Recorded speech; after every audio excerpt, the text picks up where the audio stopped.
한 절씩 교독합니다. 그러므로 형제들아, 우리가 예수의 피를 힘입어 성소에 들어갈 담력을 얻었나니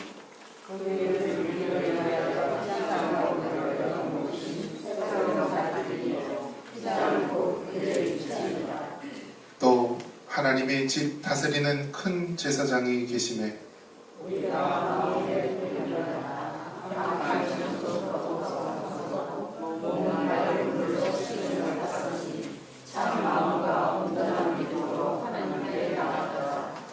또 약속하신 이는 미쁘시니 우리가 믿는 도리의 소망을 움직이지 말며 굳게 잡고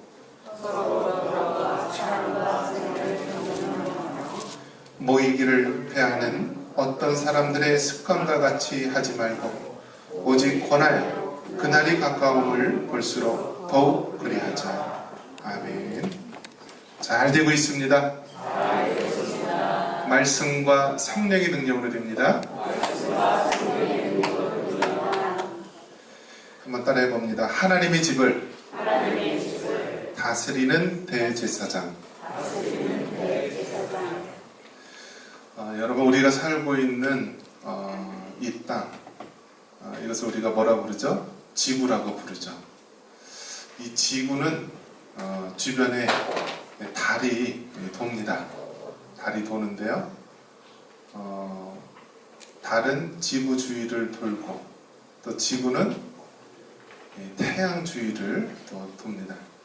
근데 과학자들이 이제 지구하고 태양하고 거리를 측정하는데요, 예전에 이제 미국에서 달나라에 가가지고 세워둔 게 있다라고 합니다. 그게 이제 거울 같은 거라고 합니다. 거울. 달의 표면에 거울 같은 거를 딱 이렇게 설치를 해놨다라고 합니다. 미국의 텍사스에 가면은 전 세계에서 가장 큰 망원경이 있는데요, 그 망원경으로 이 달에 레이저를 쏘면서 이 지구와 달과의 거리를 잰다라고 합니다. 아주 정확하게 레이저를 쏘면서 그 달에 세운 거울이 반사하는 그 시간을 가지고 거리를 재는데요, 과학자들이 발견한 게 뭐냐면 1년에 13cm씩 달이 지구와 멀어진다라고 합니다.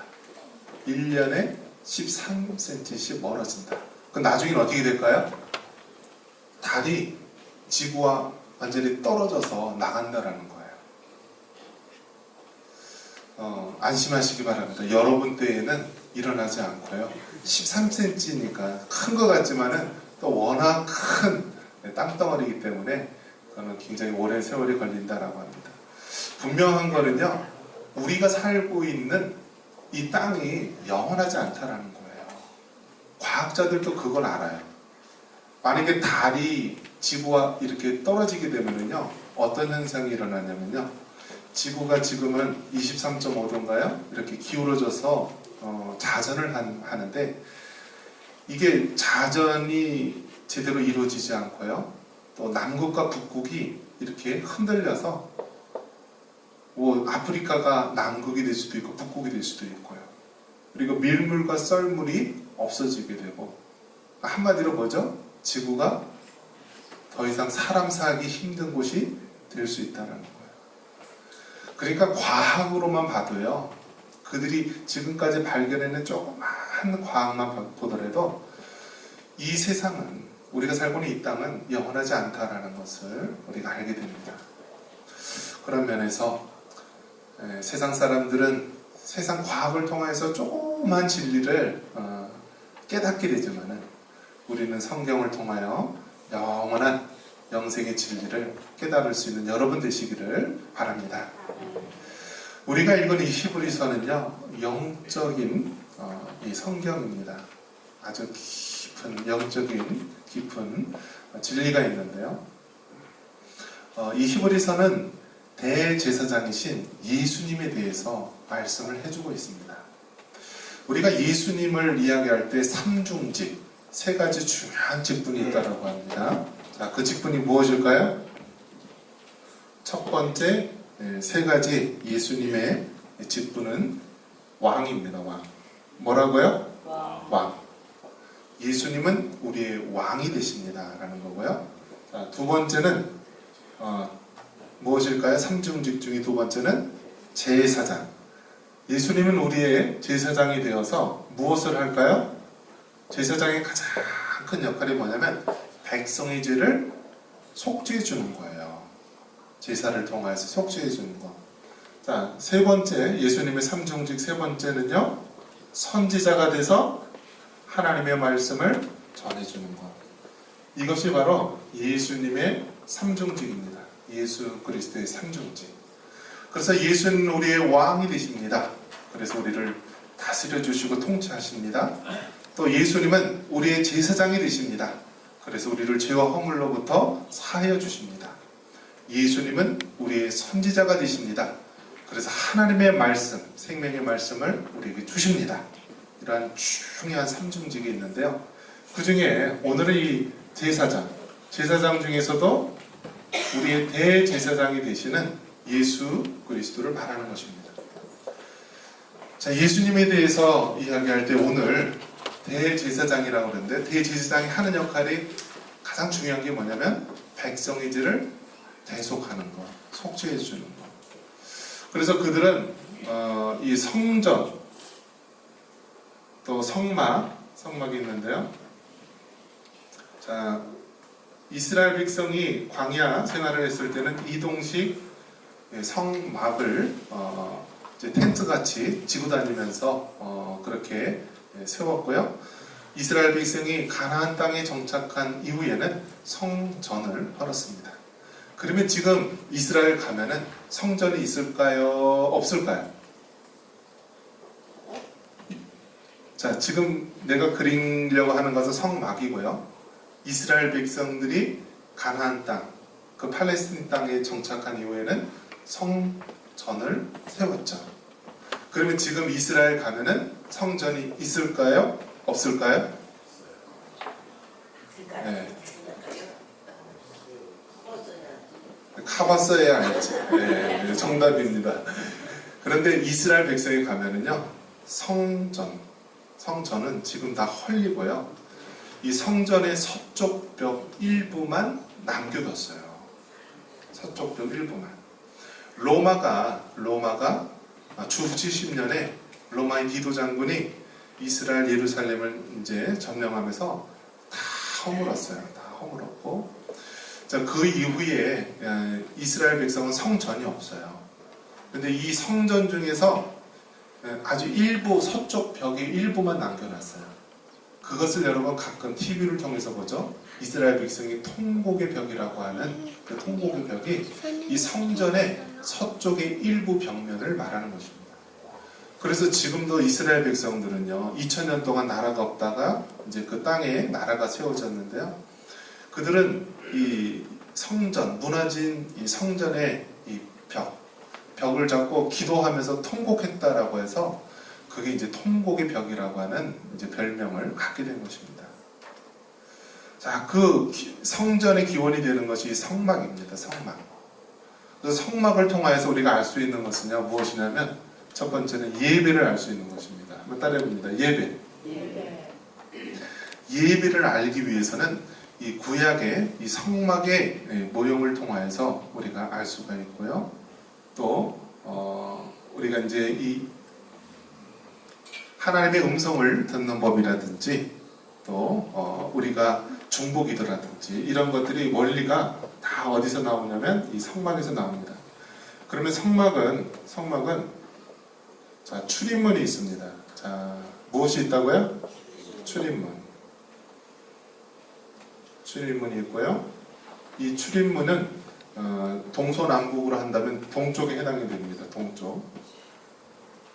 출입문을 통과하면은 첫 번째 나오는 것이 무엇이 있을까요? 번제단이 있습니다. 번제단이 있어서 짐승을 잡아서 불로 태우는 번제단이 있습니다. 번제단. 자, 출입문이 1번이고 두 번째 무엇이 있다고요? 번제단이 있습니다. 번제단. 자, 그 다음에 세 번째 있는 것이 무엇이냐면 물두멍입니다. 물두멍은 물을 담아둔 항아리입니다. 그래서 이 세 번째는 물두멍이 있습니다. 그래서 제사장이 성소에 들어가기 전에 손을 씻는 곳이에요. 손을 씻는 곳. 자, 여기까지는 이 천장이 없어요. 지붕이 없어요. 그런데 여기 출입문에 들어가서 이제 성소와 지성소가 있는데 이것은 텐트로 이렇게 이어져 있습니다. 텐트로 이어져 있고요. 첫 번째 성소를 지나서 그 다음에 지성소로 들어가게 됩니다. 성소, 그 다음에 지성소. 자, 그러면 첫 번째 들어갈 때 만나게 되는 것이 무엇이냐면, 자, 향단입니다. 향단. 한번 따라해 보겠습니다. 향단. 자, 향단은 이 향을 피우는 곳이죠. 그래서 향단이 이렇게 향기가 항상 오르게 되어 있고요. 두 번째, 오른쪽에 있는 것은 무엇이냐면 떡상입니다. 떡상. 이게 이제 진설병, 이런 그 떡을 놓은 상인데요. 이 떡상이 옆에 있고요. 자, 또 이 반대쪽 여섯 번째는 등대. 우리가 등잔불이 있는 등대가 있습니다. 자, 그리고 지성소에 가면은요, 여기 무엇이 있을까요? 언약궤. 우리가 이제 하나님의 언약궤 혹은 증거궤가 있는 것입니다. 자, 그런데 오늘 핵심이 되는 것은 무엇을 얘기하려고 하냐면요. 자, 이 성소와 지성소 사이에 여러분 무엇이 있을까요? 여기. 요 부분이 무엇이 있을까요? 휘장이 있는 것입니다. 휘장. 한번 따라해 봅니다. 휘장. 그래서 이 휘장이 있는데요. 이 휘장 안에는 이제 지성소가 되는 거예요. 그리고 지성소에는 하나님의 언약궤가 있는 것입니다. 자, 그래서 이 지성소 안에는 우리가 아무나 들어갈 수가 없어요.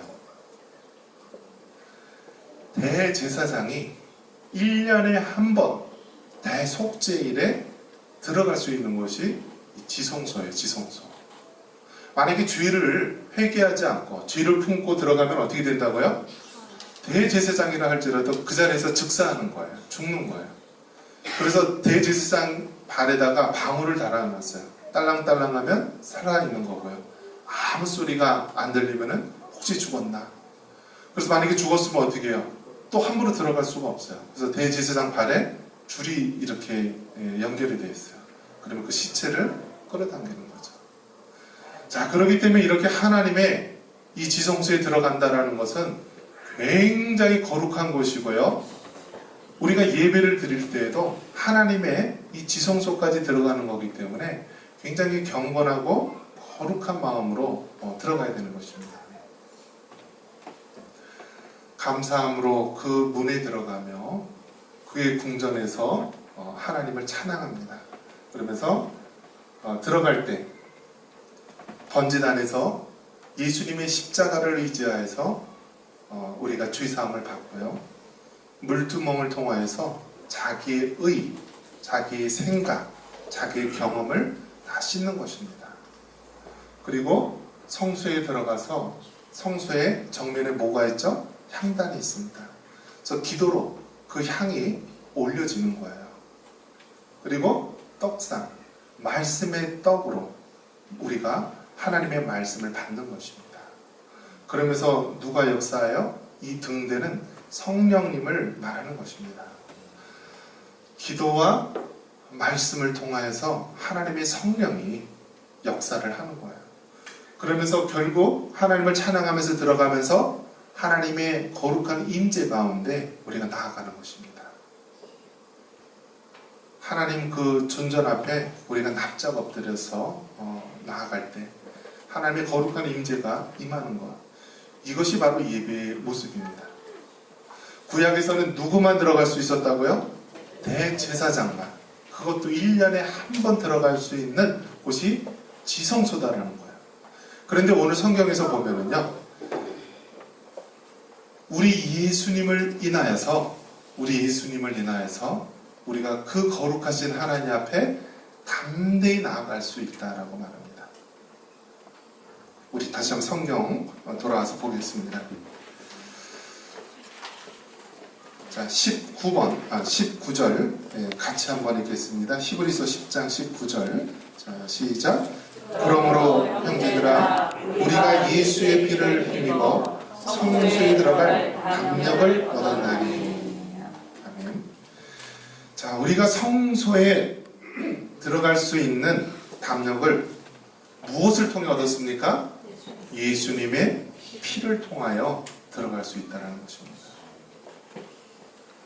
여러분, 죄인인 인간이 거룩하신 하나님 앞에 나아갈 수가 없어요. 우리가 하나님을 만나거나 하나님의 존전에 가게 되면요, 죄인된 인간은 다 죽을 수밖에 없어요.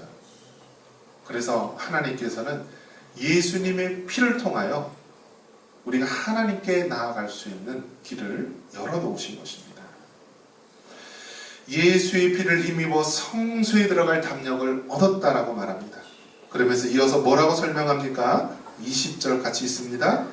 그 길은 우리를 위하여 휘장 가운데로 열어놓으신 새로운 살 길이요 휘장은 곧 그의 육체니라. 아멘.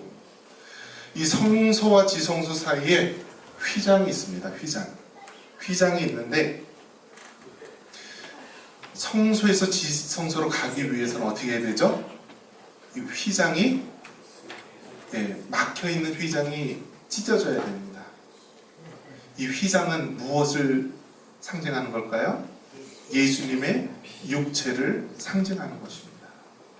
예수님께서 십자가에 달려 죽으심으로 양손과 양팔에 십자가에 찔리셨고요. 옆구리도 창으로 찔리셨습니다. 예수님의 육신이 이렇게 찢기고 뚫리고 물과 피를 흘리셨습니다.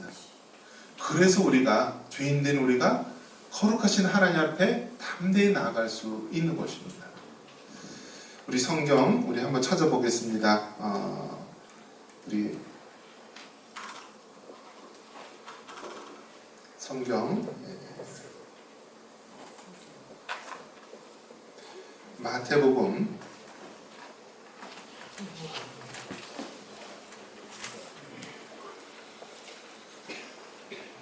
27장 51절입니다. 마태복음 27장 51절.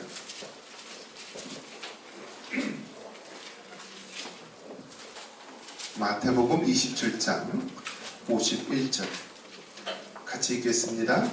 이에 성소 휘장이 위로부터 아래까지 찢어져 둘이 되고 땅이 진동하며 바위가 터지고. 아멘. 예수님께서 십자가에 달려 죽으셨습니다. 그리고 마지막에 크게 소리를 지르고 영원히 떠나가셨다라고 말합니다.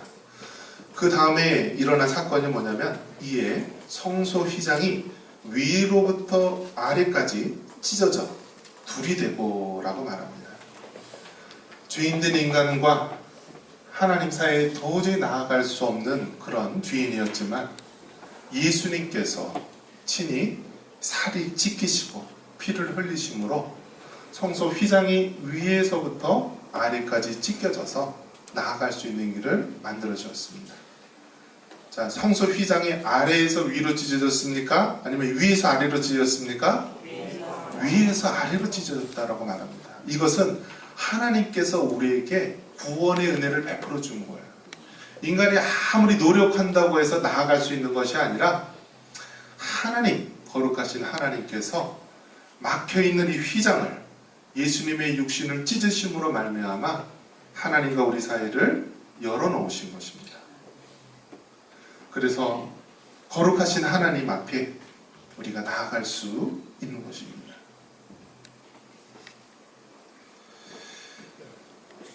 여러분, 인간의 모든 노력으로도 공로로도 우리의 의로도 구원을 받을 수 없습니다. 우리가 영생을 얻을 수가 없습니다. 천국에 갈 수가 없습니다. 오직 예수님의 피로 성소에 들어갈 담력을 얻었다라고 말합니다. 여러분, 예수님을 꼭 붙잡으시기 바랍니다. 이 세상도 과학을 통하여서 언젠가 이 지구가 우리가 살고 있는 이 세계가 다 멸망당할 것이라고 알고 있습니다.